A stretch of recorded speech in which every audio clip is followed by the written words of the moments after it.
Poor twins make a request to a young billionaire. Will you be our dad at the school presentation? The answer will give you goosebumps. When school let out, Emma and Chloe waited in the schoolyard of St. Francis Elementary, while the other children ran to their parents, excitedly chattering about the presentation they would have on Friday. The twins sat quietly on a bench, swinging legs that barely touched the ground. Everyone's already talking about the dresses they're going to wear and how their parents are going to film it, Chloe muttered, kicking a small stone on the ground. We're the only ones who will be alone. At least we have a mum, Emma replied, always the more practical one.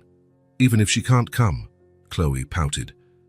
But Tommy's mum doesn't even work, and his dad is taking the day off just to see him sing, and he's not even a good singer. The two fell silent, remembering that morning's conversation. Their mother, Sophie, had found the note about the family day presentation and explained, with tears in her eyes, that she couldn't miss her shift at the diner on Friday.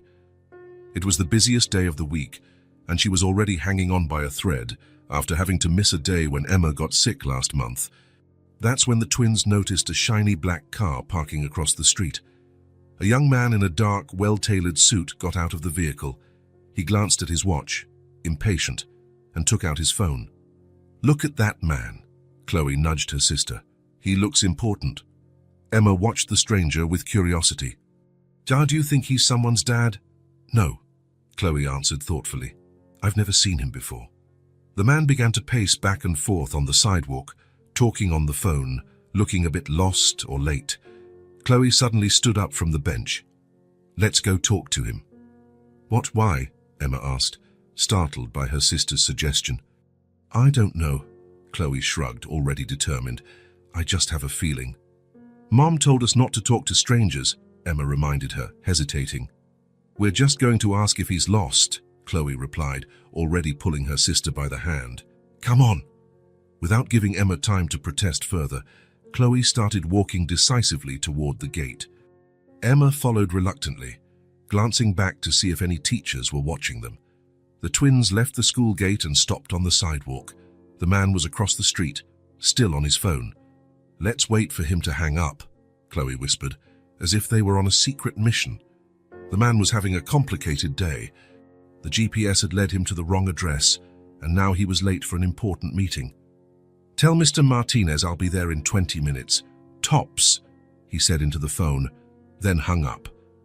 That's when he noticed two identical little girls watching him from across the street. They wore simple school uniforms and had light brown hair tied in pigtails. They were looking at him with undisguised curiosity. He smiled slightly, amused by the situation. He gave the girls a brief wave and turned his attention back to his phone, trying to figure out the right way to go. To his surprise, the twins crossed the street and stopped a few feet away from him. One of them, apparently the bolder one, took a step forward. Hi. Are you lost? The man raised his eyebrows, surprised by the direct approach. A little, I'm looking for a company's address. The girl nodded, as if that made perfect sense. I thought you looked important. You're wearing a suit. He couldn't help but smile. And you're very observant. What's your name? I'm Chloe, and this is my sister Emma. We're twins. I figured that much, he replied, putting his phone in his pocket. There was something about these girls that intrigued him. Perhaps the confidence with which they approached a stranger, or the contrast between their expressions, one shy, the other fearless. And what's your name? Chloe asked, looking him directly in the eye. The man hesitated for a moment, as if considering whether he should answer. Noah, he said finally. Noah Bennett. That's a nice name, commented Emma. Speaking for the first time, her voice was softer than her sister's. Thank you, Noah smiled. You know, you two shouldn't be talking to strangers. You don't look dangerous, Chloe replied simply. And we're right in front of the school. Everyone can see us. Noah glanced around, noticing a few adults watching the scene with attention. He made sure to keep a respectful distance from the children. We have a presentation at school on Friday, Chloe continued, changing the subject abruptly. We're going to sing and show drawings of our family. That sounds very nice, Noah replied, playing along. Our mom can't go, Emma explained, looking down at her shoes. She has to work to pay the bills. Noah felt a pang in his chest at the girl's frankness. "I'm sorry to hear that.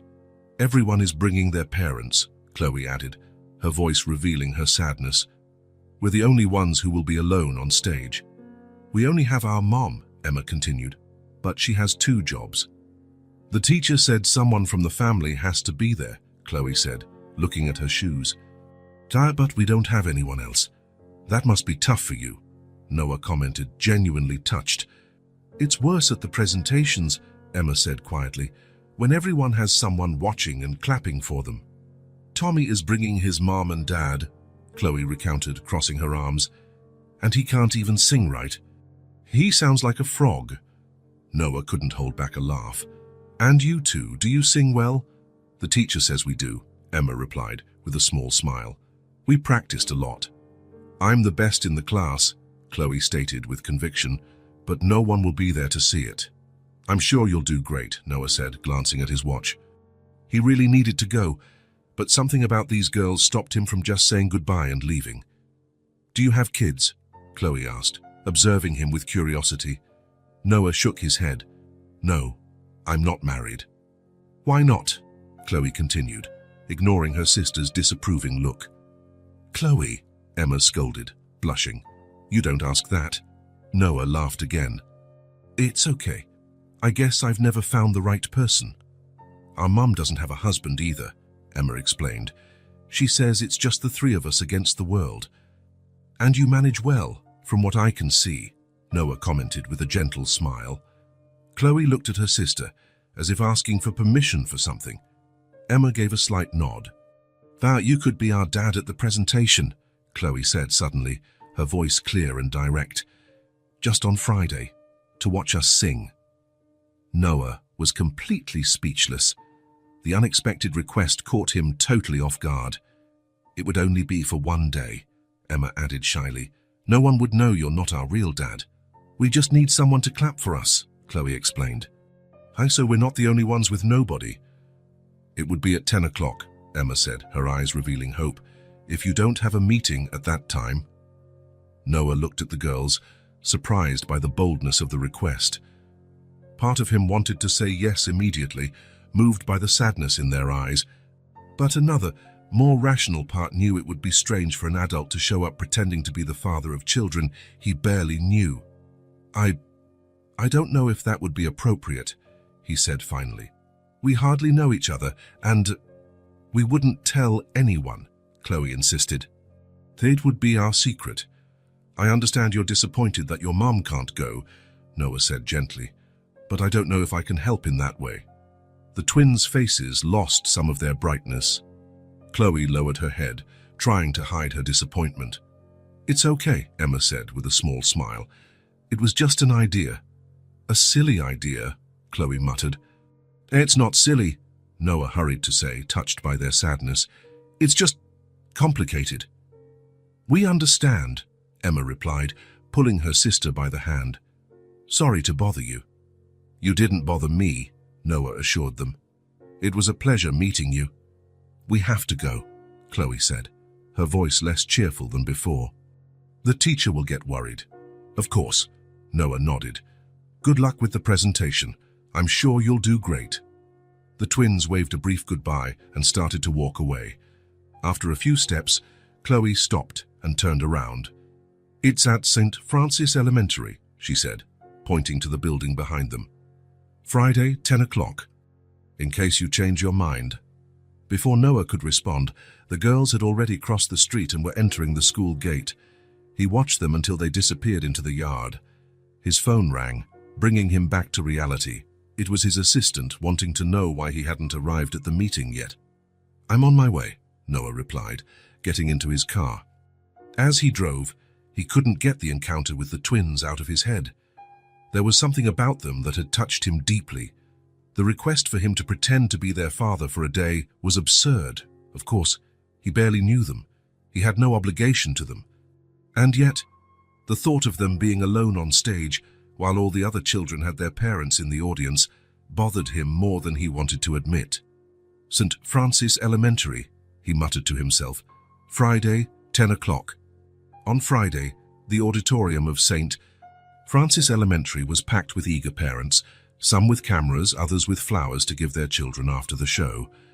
Backstage, the children were getting ready, adjusting their clothes and rehearsing their lines one last time. Amid the hustle and bustle, the twins stood quietly in a corner, already resigned to the fact that they would be the only ones without anyone in the audience. "Do you think he'll come?" Emma asked, as she straightened the bow on her sister's dress. Chloe shrugged, trying to seem indifferent. "Of course not. He didn't even say he would." "But he didn't say he wouldn't either," Emma argued, ever the optimist. "He's an important man," Chloe replied. "He must have more important things to do than pretend to be the dad of 2 girls he doesn't even know." "It was a silly idea," Emma sighed. "It was," Chloe agreed, although her eyes revealed she still held a small glimmer of hope. The teacher began to call the children into formation. "Kindergarten class, you're next. Remember to smile." The twins stood side by side, holding their drawings. As the curtain opened, their eyes immediately scanned the audience, more out of habit than hope. The rows were filled with smiling parents, some with cameras, others waving excitedly to their children. Several children proudly pointed to their parents in the audience. The twins felt that familiar pang of sadness, seeing all the seats occupied by complete families, while they had no one. And then, almost at the back of the auditorium, leaning against the wall as if he had arrived too late to get a seat, they saw him. Noah Bennett was there, wearing a dark suit, watching the stage intently. When his eyes met the twins, he smiled and gave a discreet wave. Emma's and Chloe's faces lit up simultaneously. The surprise and joy were so intense that for a moment they forgot where they were. They squeezed each other's hands, barely able to contain their excitement. "He came," whispered Emma, without taking her eyes off Noah. "I knew it," Chloe replied, though her tone of voice betrayed that she was also surprised. The show began. One by one, the children showed their drawings and sang little songs about family. When it was the twins' turn, they stepped forward to the center of the stage with a confidence they hadn't felt moments before. "This is a drawing of our family," Chloe announced, showing the colorful paper. "It's me, my sister Emma, and our mum. Our mum works very hard to take care of us," Emma added, her voice surprisingly firm. "She couldn't be here today, but we know she loves us very much." The twins then began to sing a song about family. Their sweet, in-tune voices filled the auditorium. Throughout the performance, their eyes constantly sought out Noah at the back of the room. He smiled and watched them attentively, as if he really were the proud father they had asked him to pretend to be. When they finished, the auditorium erupted in applause. Noah clapped more enthusiastically than anyone, and the twins could have sworn they saw a glint of emotion in his eyes. At the end of the presentation, while the other children ran to hug their parents, Emma and Chloe came down from the stage and walked shyly over to Noah. "You really came," Chloe said, her eyes shining. "You were incredible," Noah replied, genuinely impressed. "You sing very well." "Thank you for coming," said Emma, more reserved, but just as happy. "No one has ever—" She didn't complete the sentence, but she didn't have to. Noah understood what she meant. "It was my pleasure," he replied, feeling an unexpected emotion. "You invited me, and I couldn't miss it." "The other kids thought you were our real dad," Chloe recounted proudly. "We didn't say you weren't." Noah felt a lump in his throat. How could 2 children he barely knew affect him so much? "It's okay," he said, smiling. "Our secret." The twins smiled back, and in that moment, something shifted inside Noah. Maybe it was their innocence, or the way they looked at him with admiration, or simply the fact that they had trusted him, a complete stranger, to fill, even for a few hours, a void in their lives. "Shais, you were great," he repeated, not quite sure what else to say. "Truly. Thanks for being our dad today," Chloe said, with that disarming frankness that seemed to be her trademark. Noah nodded, not trusting his voice to reply. "We have to go now," Emma explained. "The teacher is calling everyone back to the classroom." "Of course," Noah replied, composing himself. It was very nice meeting you." The twins waved one last time and walked away, hand in hand as always. Noah watched them until they disappeared into the crowd of happy families. Something had changed in him, a desire he never knew he had. The desire to protect, to care for, to be part of these children's lives was now present. As he left the school, Noah already knew that this encounter had touched his heart in a way he hadn't expected. That sad look in the girls' eyes, their courage in approaching him, the simplicity of their request, all of it had awakened something inside him that he couldn't explain.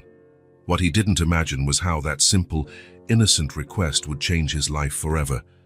While the other children were hugged and photographed by their proud parents, Noah remained at the back of the auditorium, watching the twins walk away with their teacher. The presentation was over, but he couldn't just leave. Those girls had broken through barriers he didn't even know existed, and now he found himself inexplicably connected to them. He decided to wait at the school entrance. Classes hadn't ended yet, but the Family Day presentation had been a special event. As the other families left the auditorium, Noah checked his watch. He had already cancelled 2 important meetings to be there, and now he considered cancelling the rest of his day. After almost an hour, the classroom doors opened and the children began to stream out. Noah spotted the twins immediately. They were walking hand in hand, chatting excitedly, their faces still glowing from the joy of their successful performance. When they saw him, they stopped for a moment, surprised that he was still there. Then, identical smiles spread across their faces as they ran toward him. "You're still here?" exclaimed Chloe, with contagious enthusiasm. "We thought you had already left," Emma added, more reserved but equally happy. Noah smiled, surprised by his own relief at seeing them again. "I wanted to say a proper goodbye," he explained. "You were truly amazing up there." "Everyone thought you were our real dad," Chloe recounted, lowering her voice as if sharing a secret. "The teacher asked where you came from, and we just said it was a surprise."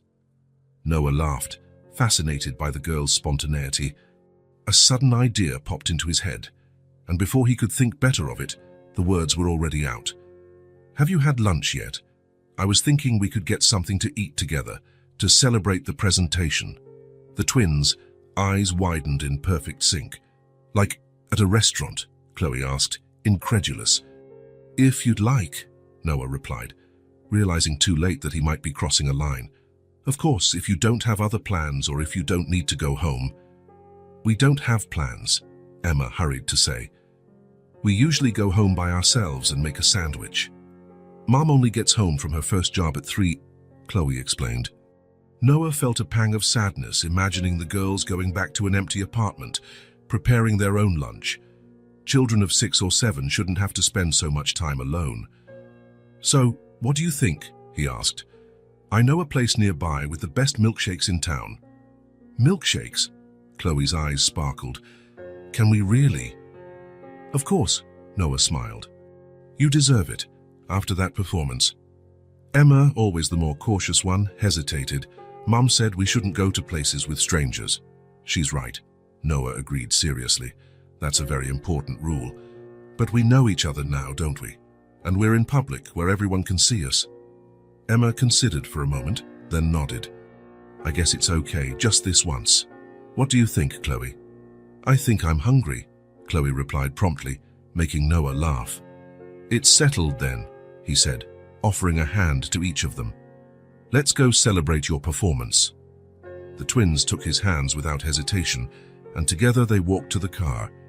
Noah helped them buckle their seatbelts in the back seat, struck by how natural it felt, as if he had done it hundreds of times before. The restaurant Noah chose wasn't far, a family-friendly place with outdoor seating and a varied menu. It wasn't the kind of establishment he usually frequented, but it seemed appropriate for the occasion. Seated at a table on the patio, with colorful umbrellas shielding them from the sun, Noah watched the twins study the menu with solemn expressions, as if it were a task of extreme importance. "Can I order anything?" Chloe asked, her eyes scanning the colorful pictures. "Of course," Noah replied. "Whatever you want." "Even French fries?" Emma asked, almost in a whisper, as if afraid of pushing her luck. "Especially French fries," Noah confirmed, feeling a strange mix of joy and sadness. It was evident that a simple lunch at a restaurant was a rarity for them. After placing their orders, burgers, fries, and chocolate milkshakes for the girls, and a sandwich for Noah, they fell into a surprisingly easy conversation. "So, do you always walk home from school by yourselves?" Noah asked, trying to keep his tone casual. Emma nodded. "Most of the time. Mom works at a store in the morning and at a restaurant at night. She only has Sundays off," Chloe added, playing with the straw of her milkshake. "But even then, she sometimes picks up an extra shift." "That must be hard for you," Noah commented. "We manage," Emma replied with a maturity that didn't match her age. "I know how to heat up food in the microwave, and we already know how to take showers by ourselves. And do our homework," Chloe added proudly. "I help Emma with math, and she helps me with reading." Noah felt a lump form in his throat. These children had already learned to be independent in a way no child should have to. "Mom said it will be easier when she finishes college," Emma explained, as if feeling the need to defend her mother. "She studies at night, when we're already asleep." "Your mother sounds like an incredible person," Noah commented sincerely. "Working, studying, and taking care of you." "She's the best mom in the world," Chloe affirmed with conviction. "But sometimes we wish we had a dad too." Emma nudged her sister, as if scolding her for her frankness, but Chloe just shrugged. "It's true," she insisted. "Everyone at school has a dad except us." You've never met your father?" Noah asked hesitantly, unsure if he was treading on forbidden territory. The twins shook their heads simultaneously. "Mom said he left before we were born," Emma explained. "She doesn't really like to talk about it." "But we have pictures of him," Chloe added. "Mom keeps them in a box under her bed." "Chloe," Emma chided, "we're not supposed to go through Mom's things." "I didn't go through them," Chloe defended herself. "I saw it when I was looking for my lost sock." Noah watched the interaction with fascination. It was clear that, despite their identical appearances, the girls' personalities were completely different, one cautious and responsible, the other impulsive and direct. "Do you have a lot of friends at school?" Noah asked, deliberately changing the subject. The conversation flowed naturally as they ate. The twins told him about their teachers, their favorite subjects, their classmates. Noah listened with genuine interest, asking questions and laughing at the stories they told with such enthusiasm. "And you?" Chloe asked suddenly as she finished her milkshake. "Were you always rich?" "Chloe!" Emma exclaimed, looking mortified. "I'm sorry," she added, looking at Noah. "She has no filter," Noah laughed. "It's okay. And no, I wasn't born rich. In fact, I grew up in very different circumstances than I have today." The twins looked at him with renewed curiosity. "What do you mean?" asked Emma. Noah hesitated. He wasn't used to talking about his past, especially with people he had just met. But there was something in the sincerity of these children that made him want to be just as sincere. "Well, when I was a kid, about your age, my family didn't have much money," he began. "My mom also worked 2 jobs just like yours." "Really?" Chloe seemed genuinely surprised. But you have such a nice car," Noah smiled. "That came much later. When I was little, we lived in a very small apartment, and sometimes it was hard to pay all the bills." "Were you also home alone?" Emma asked. "Often," Noah confirmed. "And I also had to learn to fend for myself early on." "And your dad?" Chloe asked directly. "Did he leave like ours did?" Noah felt a pang as he remembered his father. Not exactly. He was physically present, but he had problems. He drank a lot, and he wasn't a very responsible person. The twins watched him with absolute attention, as if every word was important. "But how did you get rich?" Chloe wanted to know. Noah laughed at the frankness of the question. "I studied a lot. I got a scholarship to college, and then I worked hard. I had some good ideas and a little bit of luck too." "See, Emma?" Chloe nudged her sister. "Mom is right. If we study, we can be rich one day too." "It's not just about money," Noah added gently. "It's about doing something you love, and that makes a difference." When they finished eating, Noah realized he had spent almost 2 hours talking with the girls. Time had flown by in a way it rarely did during his business lunches. "I think it's time to take you home," he said, looking at his watch. A brief look of disappointment crossed the twins' faces, but they nodded understandingly. "That was the best lunch of my life," Chloe declared solemnly, making Noah smile. "Mine too," he replied, surprised by the sincerity of the statement. On the way to the car, Noah made an impulsive decision. If you tell me the address, I can drive you home. Here it's safer than you going back alone. The girls exchanged glances as if consulting each other silently. Mom only gets home at 3, Emma remembered, but I think it's okay. Apartment 302, Oakwood Apartments, Maple Street, Chloe recited promptly. During the short drive to the apartment, Noah found himself thinking about how the day had taken a completely unexpected turn. What had started as an impulsive act of kindness, attending the school presentation of 2 girls he barely knew, had turned into something more significant. The Oakwood Apartments was a modest 4-story building, without an elevator, in a simpler part of the city. Noah parked the car and accompanied the twins to the 3rd floor. "This is it," announced Emma, stopping in front of door 302. She took out a key attached to a lanyard hidden under her uniform shirt. "Do you want to come in?" Chloe invited, as Emma unlocked the door. "We can show you our drawings." Noah hesitated. Entering the apartment of 2 children without a parent present seemed inappropriate. On the other hand, leaving them alone also worried him. "Just for a moment," he finally decided, "until I'm sure you'll be okay." The apartment was small but surprisingly cozy. A combined living room and kitchen, 2 small bedrooms visible through ajar doors, and a bookshelf filled with books that took up almost an entire wall. There were plants on the windowsills and children's drawings taped to the refrigerator. The place exuded simplicity but also care and effort. "Mom made that bookshelf," Emma explained proudly, noticing Noah's gaze. "She likes to fix things, and those are our plants."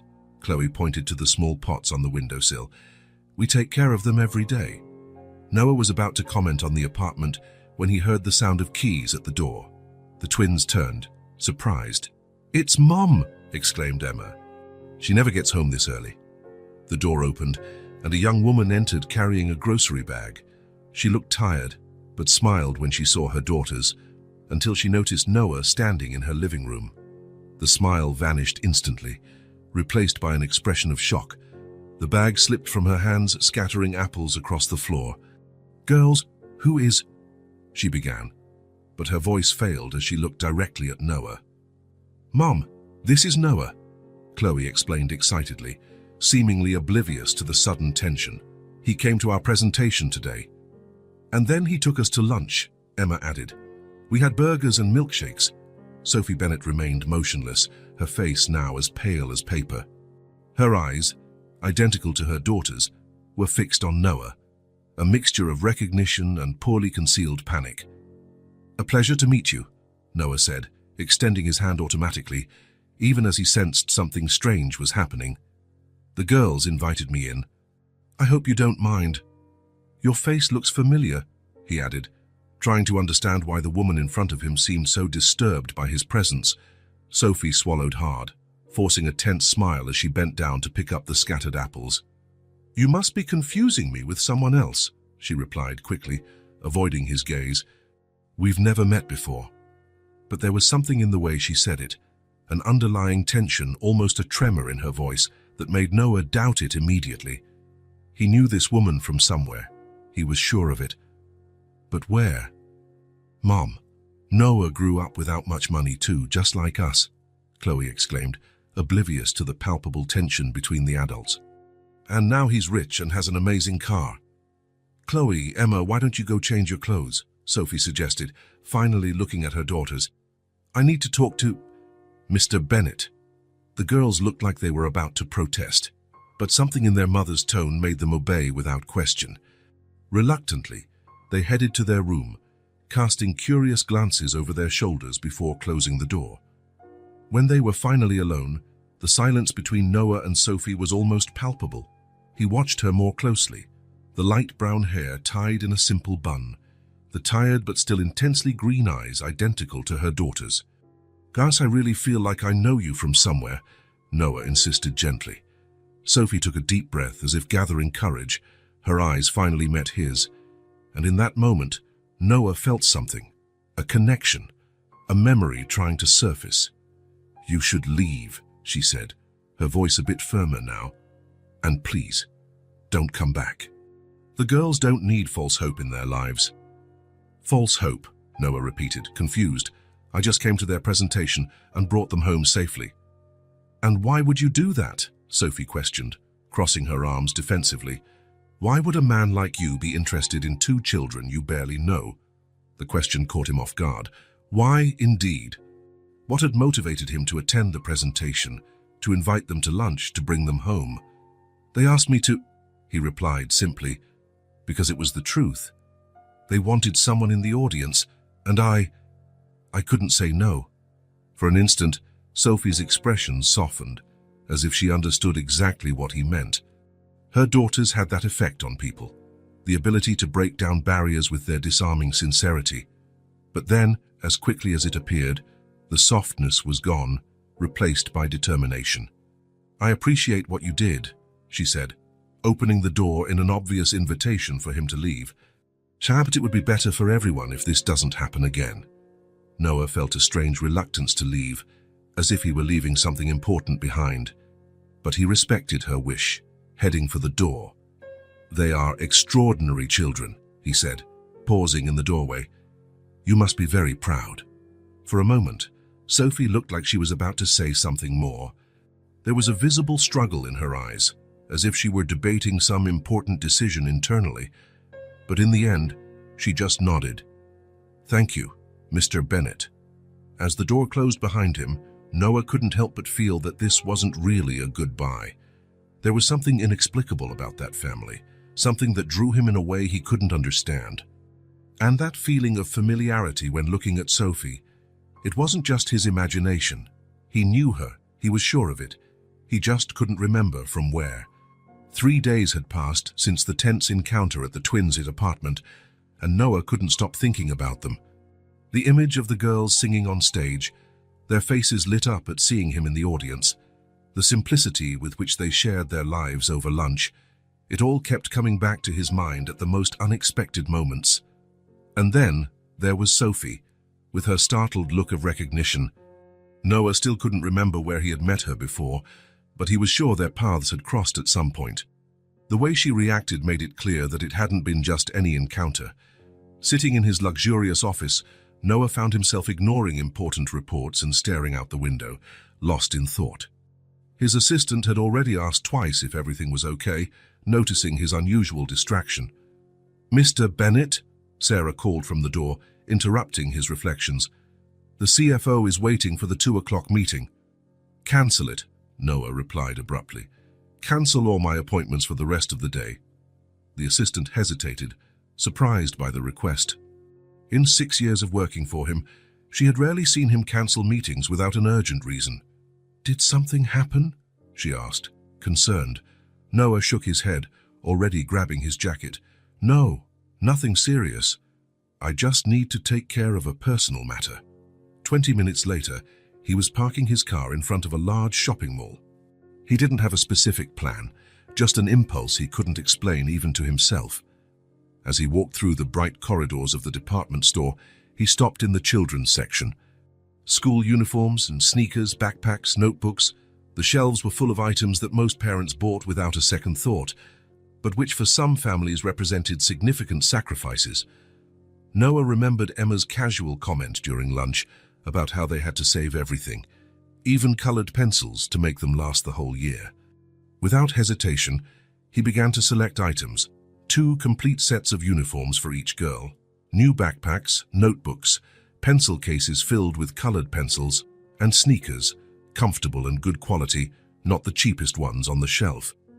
He remembered how the girls had mentioned they liked to draw, so he added pads of special paper and a watercolor paint set. When he got to the checkout, the cashier looked at the amount of purchases with curiosity. Twins? She asked, smiling as she scanned the duplicate items. Noah nodded, surprised at how the idea didn't seem strange. Yes, 2 girls. They're lucky, the woman commented, looking at the quality of the items he had chosen. They're going to love these, especially these watercolors. My daughter has a similar set. Noah paid without paying attention to the total amount, a sum that was insignificant to him, but probably represented a full month's salary for Sophie. With his arms full of bags, he drove to the Oakwood apartments. With every block he got closer, He questioned his decision. Sophie had made it clear she didn't want to see him again. Was he overstepping boundaries, invading the life of a family he barely knew? But then he remembered the look in the twins' eyes when they mentioned having to save school supplies, the visibly faded and too small uniforms, and he decided to go ahead. In the worst-case scenario, Sophie would refuse the things, and he would donate them to a charity. He climbed the 3 flights of stairs and stopped in front of door 302. He took a deep breath and rang the doorbell. It was the twins who answered, their identical faces lighting up instantly upon seeing him. "Noah!" they exclaimed in unison, Chloe immediately throwing herself into his arms for a hug while Emma smiled more shyly. "You came back," Chloe continued, practically jumping with excitement. "Mom said you weren't going to come anymore." "Chloe," Emma gently chided her, always more mindful of social graces. "He brought a bunch of bags." Noah smiled, genuinely happy with the warm welcome. "I brought a few things for you. May I come in?" "Of course." Chloe pulled him by the hand, while Emma looked hesitantly toward the inside of the apartment. "Mom's in the shower," she explained. "She just got home from work." "Even better," Noah commented, stepping inside and placing the bags on the floor of the small living room. "I want to surprise all 3 of you." The twins' eyes widened when they saw the number of packages. "Is all this for us?" Chloe asked, incredulous. "So open them and see," Noah encouraged, feeling a wave of satisfaction at their excitement. He didn't have to say it twice. The girls began to explore the bags with enthusiasm, taking out each item with almost reverent care. Their eyes grew wider with each discovery. "Look, Emma," Chloe exclaimed, holding up one of the new uniforms. "It's the right size." Emma was already examining the pencil case full of colored pencils, running her fingers over each one as if they were tiny treasures. "There are 36 different colors," she murmured, amazed. But it was when they found the sneakers that Noah saw the reaction that touched him the most. Emma picked up one of the pairs and held it so carefully it seemed she was holding something extremely fragile. "My foot was hurting, but Mom didn't have money," she said quietly, almost as if talking to herself. Her big eyes met Noah's. "How did you know?" Noah felt a lump in his throat. There was no way he could have known.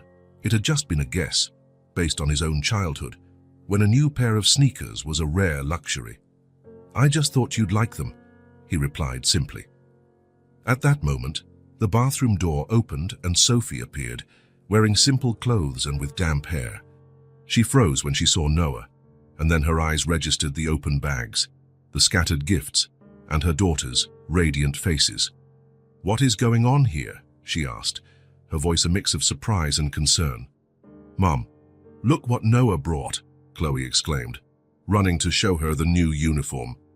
"And there are backpacks and pencils and sneakers and even real watercolors." Sophie looked at the bags from expensive stores, at the clearly pricey items, and her face flushed intensely. She crossed her arms, as if trying to protect herself. "Girls, can you go to your room for a minute? I need to talk to Mr. Bennett." The twins exchanged worried glances, sensing the tension in the air. "But Mom," Chloe started to protest. "Just a minute," Sophie repeated more firmly. Reluctantly, the girls left the room, carrying some of the gifts, casting glances over their shoulders. When they were alone, Sophie turned to Noah, keeping her voice low so the girls wouldn't hear. "What are you doing?" she asked. "Didn't I ask you to stay away from my daughters?" Noah remained calm. "I just wanted to help. I saw they needed these things and—" "I can take care of my daughters," Sophie interrupted, her pride clearly wounded. "We don't need charity." "It's not charity," Noah replied softly. "It's just a gift. The girls welcomed me with open arms when I needed to be somewhere that day. They made me feel part of something. That's priceless to me." Sophie stared at him, studying his face as if trying to find any sign of falsehood. But all she saw was sincerity. Exhausted after a long day of work, she sank onto the sofa, her defensive posture suddenly crumbling. "You don't understand," she said, her voice now almost a whisper. "It's not just about the gifts. It's about expectations, They've already grown attached to you, and when you get tired of this and disappear, who's going to explain it to them? The question hit Noah like a punch. He had never considered that. What would happen next? He had acted on impulse, moved by a connection he couldn't explain. "I'm not going to disappear," he replied, surprised by his own certainty. "Unless you really want me to go." Sophie sighed deeply, running her hands over her tired face. For a moment, she looked much older than her probable 30 years. "Look," she said finally, "I appreciate the gesture. I really do. But you have to understand we're from different worlds. You have a busy life, companies to run. The girls they're just two ordinary kids." "Not to me," Noah replied, surprising himself again with the firmness in his voice. "I can't explain it, but since I met them, something has changed. I feel like I need to be here." Sophie looked at him for a long time, a clear internal struggle visible in her eyes. "The sneakers were really necessary," she finally admitted, her voice low and a little embarrassed. "I was saving up, but the refrigerator broke last month and—" "You don't have to explain," Noah interrupted gently. "I grew up in a house where every penny was carefully counted. I know what it's like." Something in Sophie's face changed when she heard that, curiosity, perhaps even surprise. "You told the girls that too," she commented, "that you didn't grow up with money." Noah nodded. "It's true. What I have today, I built from scratch. And I understand your pride, Sophie. My mother was just like you. She'd rather work herself to exhaustion than accept help." A small smile, the first genuine one she had given him, briefly appeared on Sophie's lips. "Thank you," she said finally, her voice almost a whisper. "For the gifts. The girls really needed them." Noah felt a wave of relief. "Can I call them back?" "I think they were in the middle of a great discovery when you showed up." Sophie hesitated, then nodded. "Emma, Chloe, you can come back," she called out. The girls reappeared instantly, as if they had been waiting with their ears pressed to the door, which was probably the case. "Can we keep everything, Mom?" Chloe asked hopefully. Sophie looked at her daughters' expectant faces, and then at Noah. "Yes," she replied softly. "And what should we say to Mr. Bennett?" "Thank you," the twins exclaimed in unison, running to hug Noah, who was surprised by the strength of the feeling that washed over him as he felt their small arms around him. "How about you try on the uniforms?" he suggested, too emotional to say anything else. The girls needed no other encouragement. They ran to their room carrying the packages, leaving Noah and Sophie alone again. "They like you," Sophie commented, watching him closely. "And I like them," Noah replied simply. "I know it seems strange. We barely know each other." "But I understand," Sophie interrupted him, surprising him. "They have that effect on people. They always have." A comfortable silence settled between them, broken only by the excited sounds coming from the girls' room. "If you ever need anything," Noah said finally, "I want you to know you can count on me. Not just material things, anything." Sophie studied him for a long moment, as if trying to solve a complicated puzzle. "Why?" she asked finally. "Why do you care so much?" It was a question for which Noah had no clear answer. How could he explain a connection that he himself didn't fully understand? "I don't know," he answered honestly. "Faisa, I just know it's important for me to be here for you all." The twins reappeared then, wearing the new uniforms, twirling to show how good they looked. Noah noticed that the quality fabric fit perfectly, replacing the worn, too small clothes they had worn before. "It's perfect," Chloe exclaimed, admiring herself. "And so comfortable," Emma added, running her hands over the soft fabric. Noah smiled, feeling a satisfaction he rarely experienced in his professional life, even after closing the most profitable deals. In the following weeks, an unexpected routine was established. Noah began to visit the small apartment 2 or 3 times a week, always bringing something, sometimes just ice cream or a new book, other times more necessary items he noticed were missing. Sophie initially maintained a cautious distance, always polite but reserved. However, little by little, the barriers began to fall. She started to accept his presence, perhaps realizing the genuine joy he brought to the girls. On a Saturday afternoon, Noah sat on the living room floor with the twins, drawing with the watercolors he had brought. They had spread out newspapers to protect the floor, and the three of them were completely absorbed in the activity. "Look, Noah, I drew you," Chloe announced, showing a colorful drawing where a tall figure in a suit held the hands of two identical girls. "That's amazing," Noah praised, genuinely impressed with the girl's talent. "You have a future as an artist." "I want to be a doctor," Chloe replied promptly. "But I'll draw in my spare time." "And you, Emma?" Noah asked, noticing that the other twin was focused on a more detailed drawing of a large house with a garden. "I don't know yet," she answered thoughtfully. "Maybe an architect. I like to draw houses." Noah smiled, observing how different they were in their aspirations, despite their identical appearance. He was about to suggest they paint something together when he noticed a movement at Sophie's bedroom door. She was standing there, watching the scene silently. There was something in her gaze, a mix of complex emotions, concern, guilt, but also, for the first time, something that looked like hope. Her eyes met Noah's, and for a brief moment, a silent communication passed between them. It was as if she was finally seeing something in him that reassured her, perhaps the genuine affection he felt for the girls, the absence of any ulterior motive.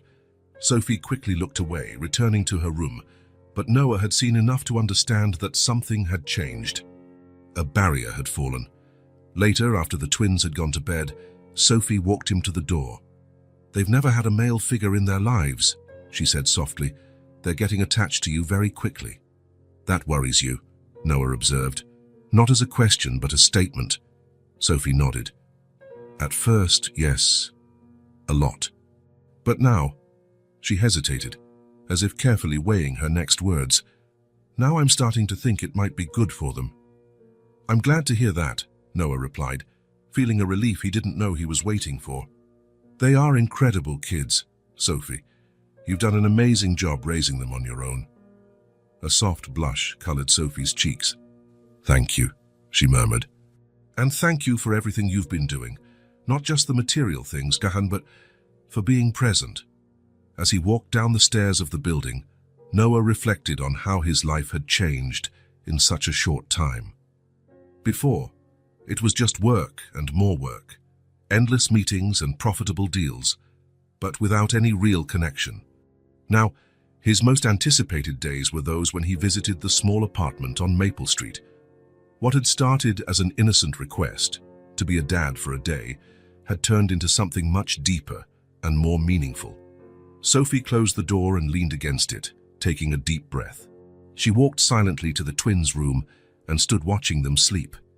Their identical little faces relaxed and peaceful. In the last few days, she had noticed a change in them.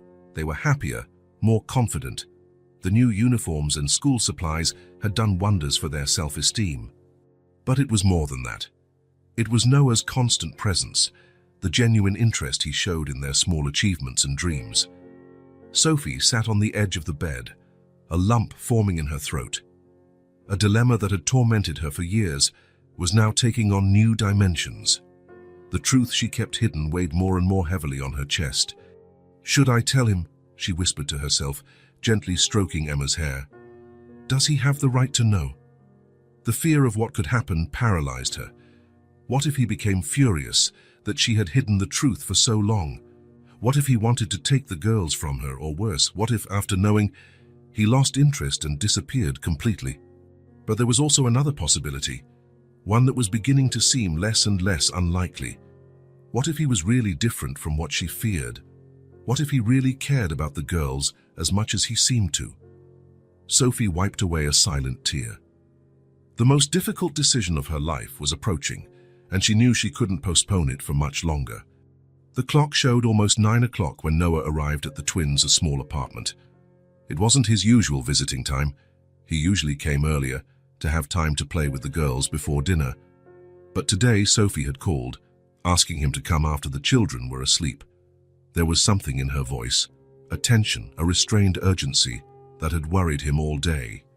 He knocked softly on the door, trying not to make too much noise.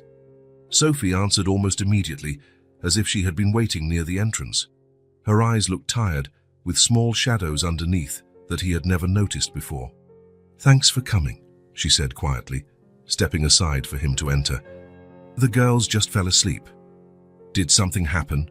Noah asked, keeping his voice equally low. You sounded worried on the phone. Sophie didn't answer right away. She closed the door carefully and gestured toward the small kitchen. Can we talk in there? I don't want to wake them. Noah nodded, following her to the cramped but impeccably organized kitchen. The round table that occupied the center of the space barely fit 4 chairs. Sophie indicated for him to sit and took the chair opposite him. Her fingers drummed nervously on the table's surface. Want some coffee? She offered, clearly procrastinating whatever she needed to say. I'm fine, thank you, Noah replied gently. Sophie, what's going on? You're making me worried. She took a deep breath as if gathering courage. Her eyes, so similar to her daughter's, met his for a moment, then shifted to her own hands. I need to tell you something, she began, her voice almost a whisper. Something I should have told you a long time ago. Noah felt a sudden apprehension. In the last 2 months, since meeting the twins, he had become a constant presence in their lives. He visited them regularly, helped with homework, took them to the park on weekends. Sophie had become more receptive to his presence, though she always maintained a certain reserve. Now it seemed he would finally understand why. Does it have to do with that feeling that we've met before? He asked, remembering the strange familiarity he felt when he first saw her. Sophie nodded, lightly biting her lower lip. I've never been good at hiding things, she said with a sad smile. And every time you look at the girls, every time you play with them or help them with something, the guilt just grows. Guilt, Noah repeated, confused. Sophie, what are you talking about? She closed her eyes for a moment, as if making a final decision. When she opened them again, there was a determination there that wasn't present before. We have met, she said finally, her voice trembling but firm. I was a waitress at that party. It was just one night. I didn't know who you were. After I found out I was pregnant, I didn't know how to find you. The words hung in the air between them, laden with an almost tangible weight. Noah felt as if time had frozen. His mind raced, trying to process what he had just heard, trying to fit together the pieces of a puzzle he didn't even know he was trying to solve. What party? He asked automatically, still in shock. The grand opening of the Wellington Hotel, Sophie replied, her eyes now fixed on his.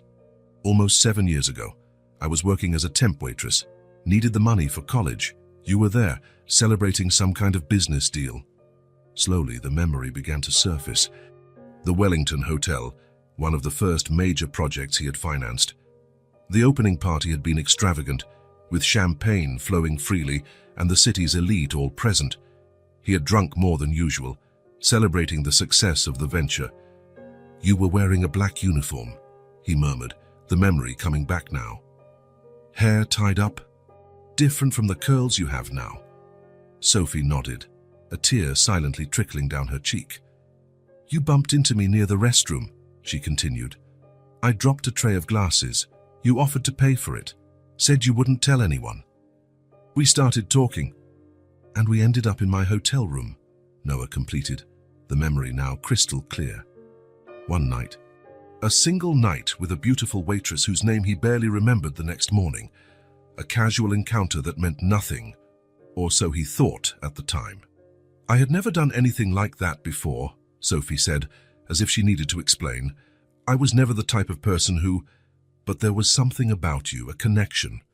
And I was young, and you were so... She didn't finish the sentence, but she didn't need to. Noah remembered the charm he had used, the sense of power he felt that night, young and newly rich, celebrating his first big success. The next morning, you were already gone, he recalled.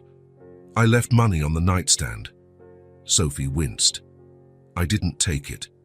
I left because I had another shift for breakfast, and when I came back to talk to you, you had already checked out. Silence fell between them, heavy with the reality of the implications. Noah looked at the closed door of the girls' room, feeling a wave of emotion so intense it left him breathless. The twins, he began, barely able to form the words. They are. Your daughters, Sophie completed, her voice almost fading. Yes. Noah felt as if the floor had disappeared from under his feet, The twins, Emma and Chloe, were his daughters.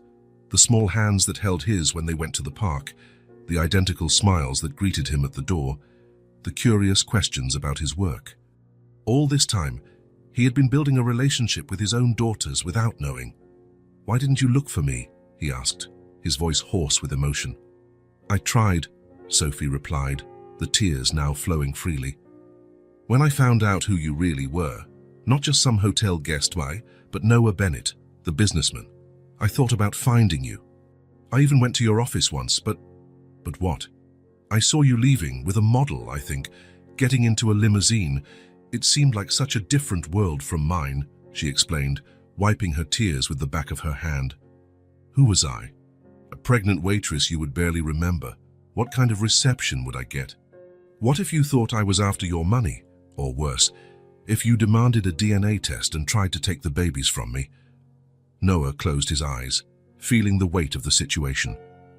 He understood her fear. At the time, he probably would have reacted exactly as she feared, with suspicion, possibly even hostility. "So you decided to raise them alone," he concluded. Sophie nodded. "I never thought we would meet again. When you showed up at that school presentation, it was like fate was mocking me. And when the girls asked you to introduce them to me," Noah began, the pieces finally fitting together. "I panicked," Sophie admitted. "I didn't know what to do. Part of me wanted to tell you everything that same day, but I was so scared." "Scared of what?" Noah asked gently. "Of losing my daughters," she replied, her voice choked with emotion. "Of you using your money and power to take them from me. Or worse, of you rejecting the idea completely and breaking their hearts." Noah fell silent, absorbing it all. He looked again at the bedroom door, imagining the girls sleeping, oblivious to the conversation that would change their lives forever. "But you're telling me now," he observed, looking back at Sophie. "What changed?" Sophie took a deep breath, her gaze now firmer. "You changed. Or maybe the way I see you has changed. For the last 2 months, you've been different from what I imagined. The way you treat the girls, how you respect our boundaries, how you genuinely care." She hesitated, then continued. "They deserve to know who their father is, and you deserve to know you have 2 wonderful daughters." Noah felt the pieces finally fall into place.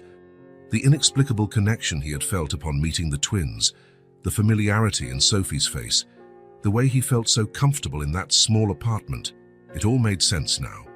He was a father to 2 incredible girls who had already captured his heart before he even knew they shared his blood. The night had been long for Sophie. After Noah left, she remained sitting in the small kitchen for hours, replaying the conversation, the expression of shock on his face when he finally understood the truth. He hadn't yelled or made threats as she had feared for so many years. Instead, he had been silent, processing the information, asking questions with a calmness she hadn't expected. When they finally said goodbye, Noah had asked for some time to absorb it all. "I need to think," he had said, his voice hoarse with emotion. "This changes everything." Sophie had agreed, knowing he deserved that space. They agreed that she would talk to the girls first, preparing them for the truth that, in a way, they already seemed to sense.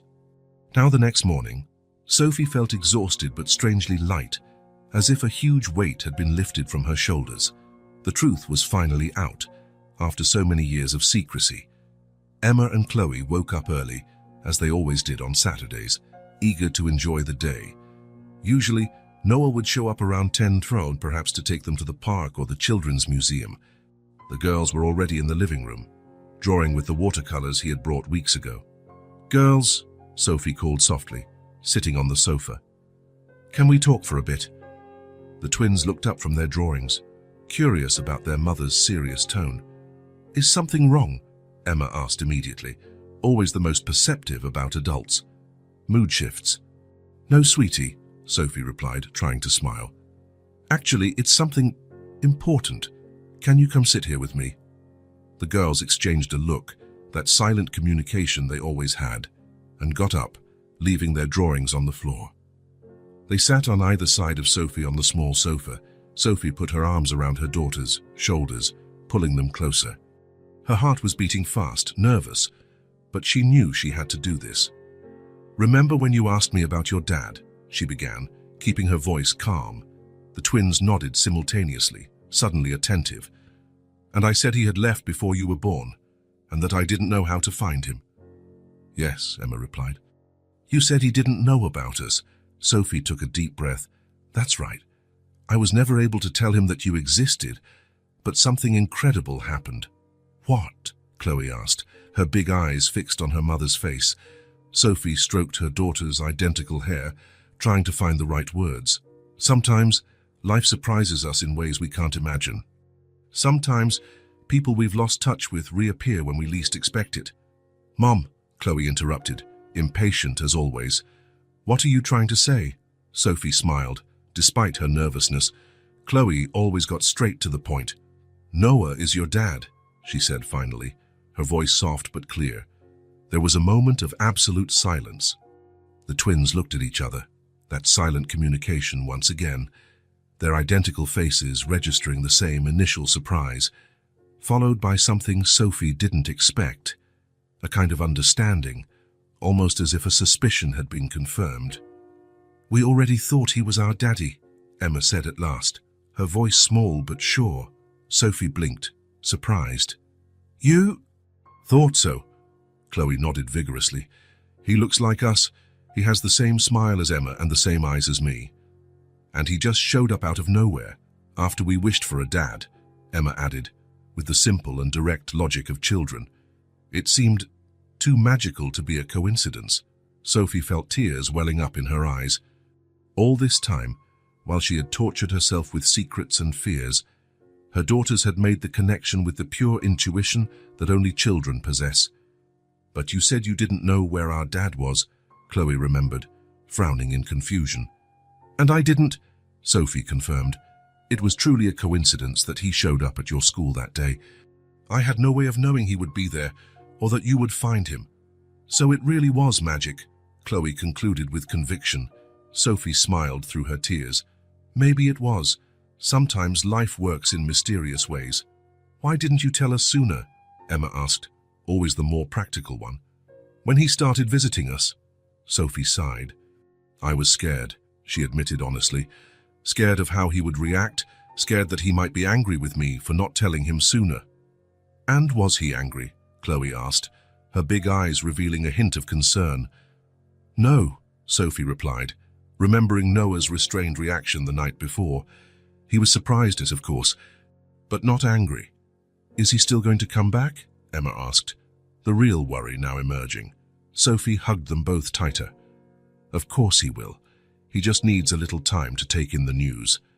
Imagine what it's like to suddenly find out you have 2 wonderful daughters." "When is he coming?" Chloe wanted to know, already excited by the prospect. "Soon," Sophie promised, hoping she was right. "He just needs a little time." The girls seemed satisfied with the explanation, although Sophie could see they had 1,000 questions. They spent the rest of the morning talking about Noah, about how he had entered their lives, about all the clues the twins thought they had noticed that indicated their relationship.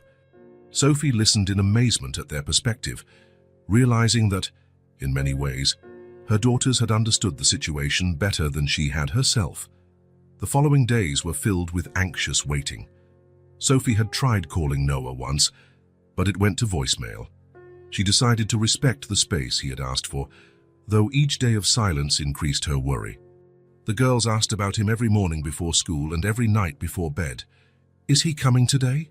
became a constant question, to which Sophie could only reply with maybe or soon, feeling her own heart ache with uncertainty. 3 days turned into 4, and then 5. There was no news from Noah. Sophie alternated between worry and anger. Had she been wrong? Had he, confronted with the reality of fatherhood, decided to simply disappear? On the morning of the 6th day, Emma asked the question that hurt the most. "Mommy, does Noah not want to be our dad anymore?" Sophie felt her heart break, seeing the sadness in her daughter's eyes. "That's not it, honey. I'm sure that's not it." "Then why hasn't he come?" Chloe insisted. "He hasn't even called. Sometimes adults need more time to understand things," Sophie tried to explain, although she herself was beginning to have doubts. That afternoon, the girls insisted on waiting at the entrance of the building, sitting on the low wall by the gate. "What if he comes today?" Chloe argued. "How we want to be the first to see him." Sophie didn't have the heart to say no. She allowed them to stay there, visible from the kitchen window, watching every passing car with renewed hope. The sun was beginning to set when a familiar black car parked across the street. The twins, who were almost giving up, immediately sat up straight. From the window, Sophie saw Noah get out of the vehicle. He looked tired, with dark circles visible even from a distance, but there was something in his posture, a determination, a certainty, that made her hold her breath. The girls didn't move, as if they feared any movement might make him disappear again. Noah saw them and stopped for a moment, clearly surprised to find them waiting. Then he walked toward them, his steps firm but cautious. Sophie hurried down the stairs, wanting to be present for whatever happened, but she stopped at a respectful distance, allowing the girls to have their moment. Noah approached the twins, who were still sitting on the wall, their small faces serious and expectant. He knelt before them, bringing himself to their eye level. "Hi," he said simply, his voice hoarse with emotion. "Hi," the twins replied in unison, still not smiling. There was a moment of silence, charged with everything that needed to be said. It was Chloe, as always, who spoke first. "We thought you didn't want to be our dad anymore," she said, her usually confident voice now reduced to an insecure whisper. Noah's expression broke upon hearing those words. Sophie could see, even from where she stood, the genuine pain in his eyes. "No," he replied immediately, his voice firm despite the evident emotion. "Never think that, ever." He held out his hands, one for each girl, and they took them after only a moment's hesitation. "I'm sorry I disappeared," he continued. "I had to sort out some important things to make sure I could keep all the promises I want to make to you." "What things?" Emma asked, always the pragmatist. Noah smiled, a gentle smile that transformed his tired face. "Grown-up stuff. Work, mostly. I had to reorganize a lot of things, to have more free time." "Time for what?" Chloe wanted to know. "Time for you," Noah replied simply. "Time to be a dad." The twins exchanged glances, that silent communication they always had. Sophie could see hope slowly returning to their faces. Noah took a deep breath, still holding the girls' hands. "I want you to know something, and I want you to never forget it, no matter what happens." The twins looked at him with absolute attention. "Nothing in the world will ever keep me away from you," he declared, his voice filled with an unshakable certainty. "I want to put you on my birth certificate. I want to give you my name. I want to be present for everything. School presentations, birthdays, ordinary days, every moment. I want to be the father you deserve to have." The girls' eyes widened at his words. For a moment, no one spoke, the weight of the promise hanging in the air between them. Then, as if responding to an invisible signal, the twins threw themselves into Noah's arms simultaneously. He hugged them tightly, closing his eyes as he held them against his chest. Sophie felt tears streaming down her face as she witnessed the scene. 7 years of worry, of doubts, of sleepless nights wondering if she had made the right choice. All of it seemed to dissipate before the image in front of her. Noah looked up and saw her standing there. Without letting go of the girls, he extended a hand toward her, inviting her to join them. Sophie hesitated for only a second before approaching. When she took his hand, Noah squeezed it firmly, his eyes conveying 1,000 unspoken words. Gratitude, forgiveness, promise. "We're going to make this work," he said, the "we" encompassing all 4 of them. "Together." Sophie nodded, unable to speak through the tears of relief that now flowed freely. For the first time in years, she allowed herself to believe that maybe, just maybe, they could truly be a family. 3 weeks had passed since the revelation. 3 weeks of adjustments, conversations, and small changes that, together, were beginning to transform 4 individual lives into a family. Noah had kept his promise. He went to the courthouse with Sophie to formalize his paternity of the twins, giving them his last name. Now, Emma and Chloe Bennett officially carried their father's name, a fact they announced with pride to anyone who would listen. In the small routine they established, Noah spent the nights at his own apartment, but showed up almost every morning to take the girls to school and returned in the late afternoon, often staying for dinner.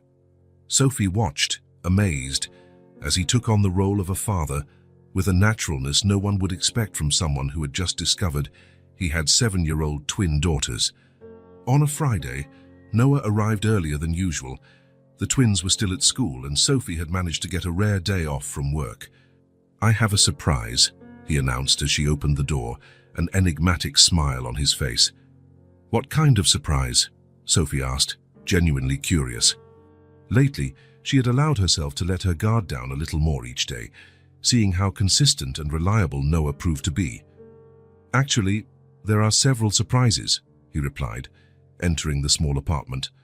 "But the first one is just for the girls. I was thinking of picking them up early from school today and taking them on a special outing. Just them and me." Sophie felt a brief moment of hesitation, the protective instinct of a mother who had raised 2 daughters alone for 7 years, but quickly pushed it aside. "They'll love that. They've been talking non-stop about wanting to spend more time with you." "I know this has been an adjustment for all of us," Noah commented, his tone more serious.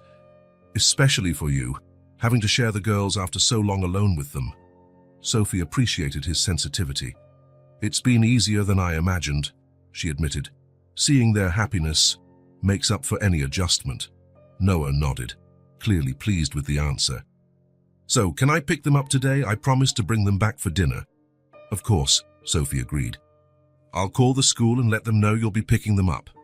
When Noah arrived at the school, the twins were waiting in the office, their little faces lighting up when they saw him.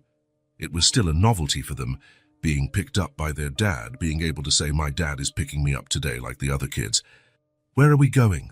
Chloe asked immediately as they got into the car, always direct and curious. "It's a surprise," Noah replied, adjusting the rearview mirror so he could see their faces in the back seat. "Or rather, several surprises." "I love surprises," Chloe exclaimed, while Emma just smiled, her enthusiasm more restrained but equally visible in her sparkling eyes. "Is Mom coming too?" Emma asked, always concerned about including everyone. "Today is a special day just for the 3 of us," Noah explained gently. "Or to celebrate us officially being a family." The girls exchanged excited glances. Since Noah had signed the papers acknowledging his paternity, they carried a new kind of confidence, a security that came from finally having what so many other children had, a present father. Noah drove for about 20 minutes until they reached a large shopping mall. The twins looked up in awe at the high ceiling with sophisticated lighting and the colorful storefronts.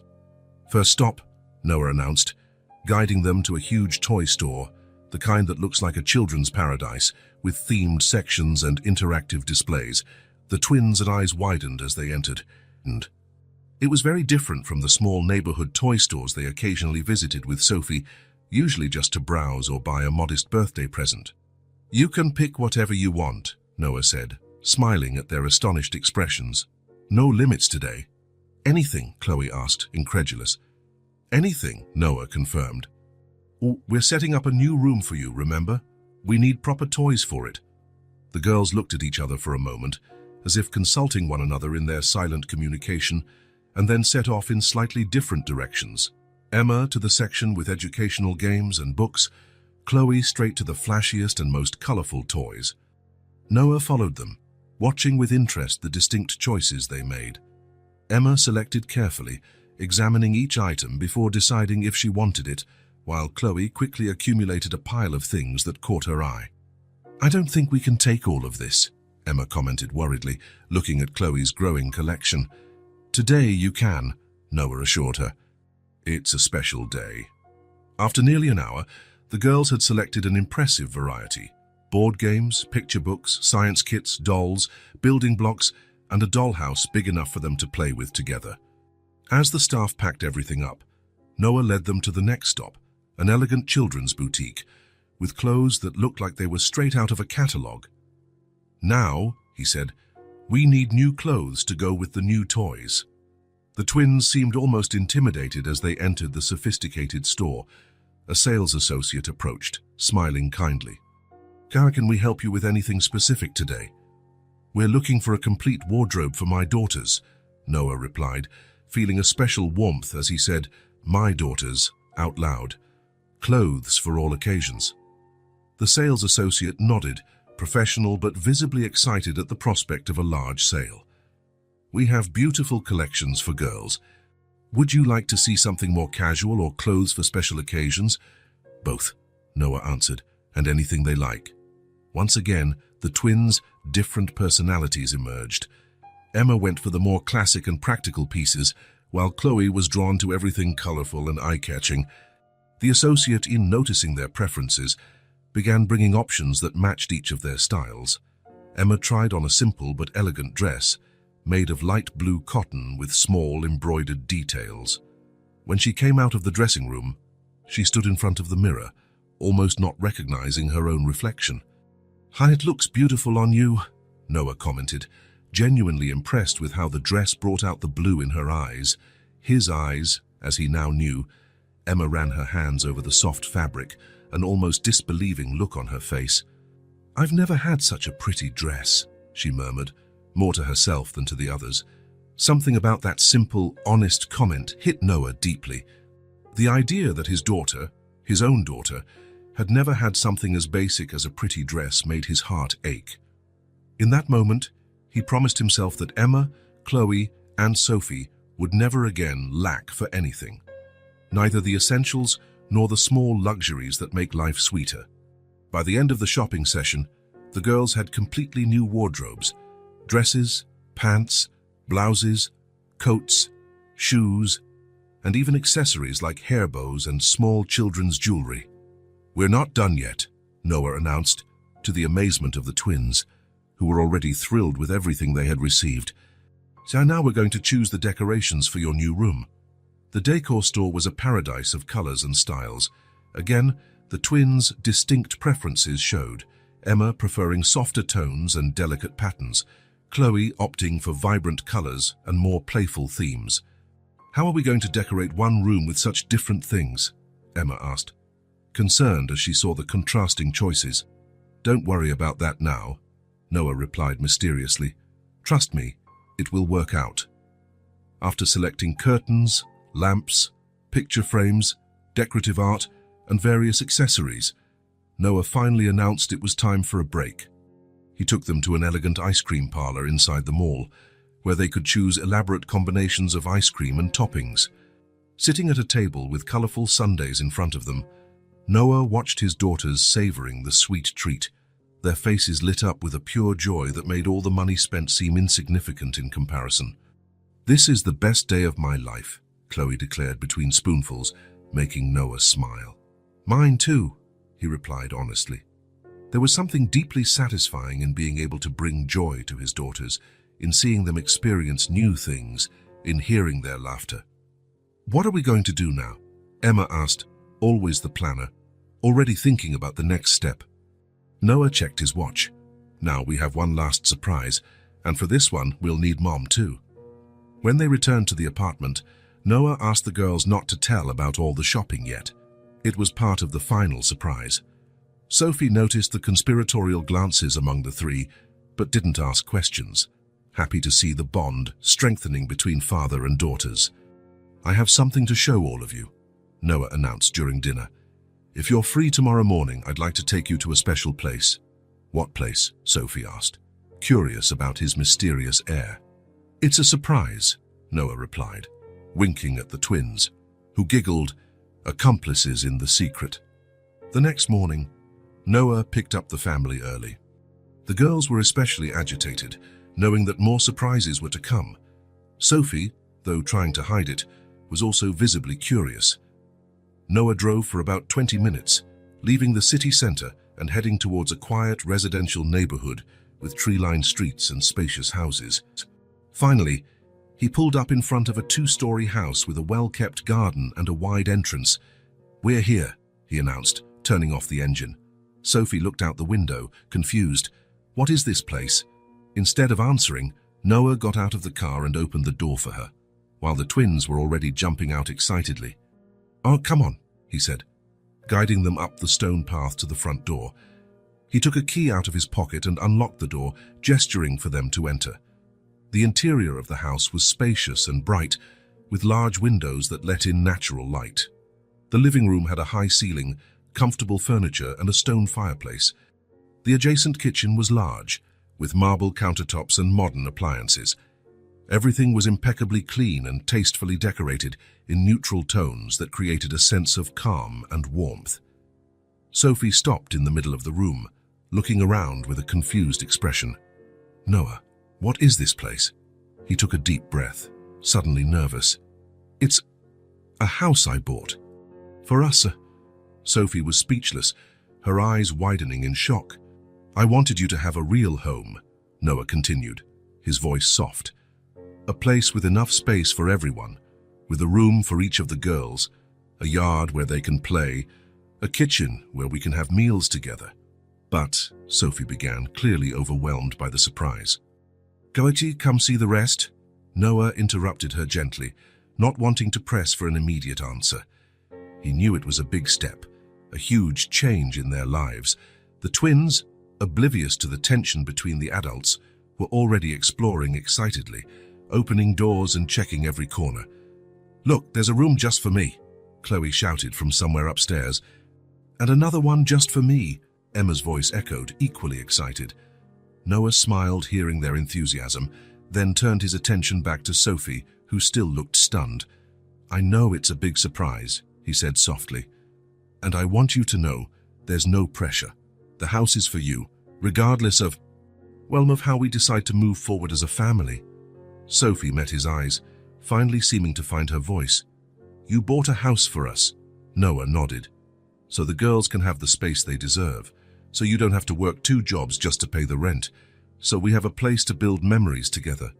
"It's too much, Noah," Sophie whispered, visibly emotional. "We can't accept something like this." "Yes, you can," he insisted gently. "They are my daughters, Sophie. I want to give them everything they couldn't have for the past 7 years. Before Sophie could reply, they heard hurried footsteps on the stairs, and the twins appeared, their faces flushed with excitement. "Mommy!" "There's a huge backyard behind the house," Emma exclaimed. "And there's a perfect tree for a tree house," Chloe added. "Did you like it?" Noah asked, though the answer was clearly written on their radiant faces. "It's the best house in the world," Chloe declared with conviction. Emma, always more perceptive, looked at her mother, noticing her emotional expression. "You don't like it, Mommy." Sophie quickly composed herself, not wanting to diminish her daughter's joy. "It's beautiful, honey. I'm just surprised." "Are we going to live here?" Chloe asked directly, looking between the 2 adults. Noah left the question for Sophie to answer, not wanting to pressure her. Sophie took a deep breath, looking around once more, at the spacious and welcoming house, at Noah's hopeful face, at her daughter's shining eyes. Her every protective instinct wanted to refuse, to maintain her independence, not to accept something so grand. But there was also a new voice inside her, one that spoke of possibilities, of a future where her daughters would have everything they deserved, where she herself could finally breathe without the constant weight of financial worries. "I think so," she finally replied, her voice soft but firm. "If that's what everyone wants." The twins screamed with joy, jumping and hugging each other. Noah smiled, a visible relief washing over his face. "There's one more thing," he said, as the initial celebration subsided. "I want to show you something special, girls." He led them back upstairs, to a closed door they hadn't yet explored. "This is a special room," he explained, "for when you want to be together, instead of in your separate rooms." As he opened the door, it revealed a magical space, a large room decorated with a perfect combination of the contrasting styles the twins had chosen at the store. On one side, the soft tones and delicate patterns that Emma preferred. On the other, the vibrant colors and playful elements that Chloe loved. In the center, a common area where the styles blended harmoniously. All the purchases from the previous day, the toys, the decorative accessories were there, perfectly arranged. The dollhouse held a place of honor against one wall, and a bookshelf filled with books covered another. "It's our dream room," Emma exclaimed, running inside to explore. 2 weeks later, The move was complete. The small apartment on Maple Street had been exchanged for the spacious house in the tree-lined neighborhood. Sophie still worked, but only one job, with hours that allowed her to be home when the girls returned from school. It was in this new chapter of their lives that the first school event with Noah, officially as a father, took place. A science fair, where the twins would present a project on the water cycle, which they had prepared with his help. While the other children gave their presentations, Noah stood beside Sophie in the audience, the two exchanging proud glances every few minutes. When it was the twins' turn, they stood confidently next to their colorful poster. "Our project is about the water cycle," Emma began, her voice clear and firm. "And our dad helped us build this model," Chloe added, pointing to the three-dimensional display that showed the process of evaporation and precipitation. The pride on their faces as they said, "Our dad," was evident to everyone. After the presentation, when they received warm applause, they ran directly to Noah, who hugged them tightly. "Guys, you were amazing," he praised, genuinely impressed with their confidence. "It was thanks to your help," Emma replied, her arms still around his neck. As Chloe ran off to show something to a classmate, Emma lingered for a moment longer, hugged to her father. She leaned in and whispered in his ear, "Good thing we found you. Now you don't have to pretend to be our dad anymore. You're our daddy forever." Noah felt a lump in his throat, unable to respond with words. Instead, he just hugged her tighter, kissing the top of her head. Sophie watched the scene from a few steps away, her heart finally at peace. The path to get here hadn't been easy. Years of solitary struggle, of fears and doubts, followed by weeks of adaptation and change. But looking at